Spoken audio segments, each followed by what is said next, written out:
بسم اللہ الرحمن الرحیم۔ اللہ تبارک و تعالیٰ نے بہت سی امتوں کو بھیجا اور ان امتوں کی طرف اپنے انبیاء مبعوث فرمائے تاکہ وہ اللہ کا پیغام ان تک پہنچائیں۔ انبیاء کرام اپنے مقرر کردہ وقت تک لوگوں کو اللہ کے پیغام کی تبلیغ دیتے رہے، یہاں تک کہ وہ ظاہری طور پر دنیا سے پردہ فرما گئے۔ ان انبیاء کرام کے مزارات عرب و عجم میں موجود ہیں، اور ہمیں اس بات پر فخر ہے کہ ہمارے ملک پاکستان میں بھی 3 انبیاء کرام کے مزار موجود ہیں۔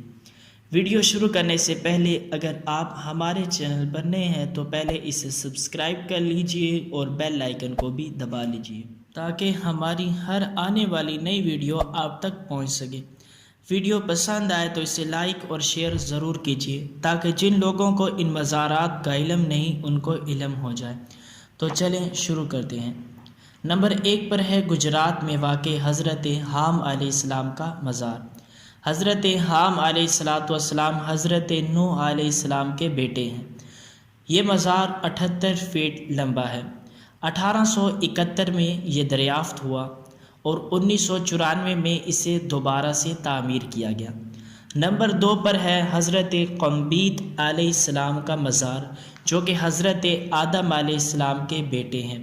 یہ مزار مبارک 270 فٹ لمبا ہے اور یہ مزار بھی گجرات کے گاؤں بڑیلا شریف میں واقع ہے۔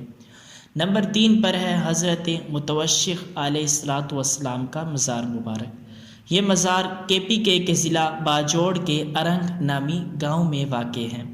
حضرت متوشق علیہ السلام حضرت ادریس علیہ السلام کے بیٹے اور حضرت نوح علیہ السلام کے دادا ہیں۔ جب اللہ تبارک و تعالیٰ نے حضرت ادریس علیہ السلام کو زندہ آسمان پر اٹھا لیا تو جاتے وقت انہوں نے حضرت متوشق علیہ السلام کو زمین پر اپنا جانشین بنایا۔ اس زمانے میں قابیل کی اولاد اس سرزمین پر آباد تھی۔ ان لوگوں کی ہدایت کے لیے آپ مصر سے باجوڑ تشریف لائے اور کئی سال تبلیغ کی اور قابیل کی اولاد سے سینکڑوں لڑائیاں لڑیں۔ جس وقت یہ جلیل القدر نبی اس در فانی سے رخصت ہوئے تو آپ کی عمر مبارک 975 برس تھی۔ آپ کے بعد حضرت لامک علیہ السلام نے تبلیغ کا سلسلہ جاری رکھا۔ حضرت لامک علیہ السلام کے بیٹے حضرت نوح علیہ السلام ہیں، جو کہ اللہ کے برگزیدہ بندے ہیں۔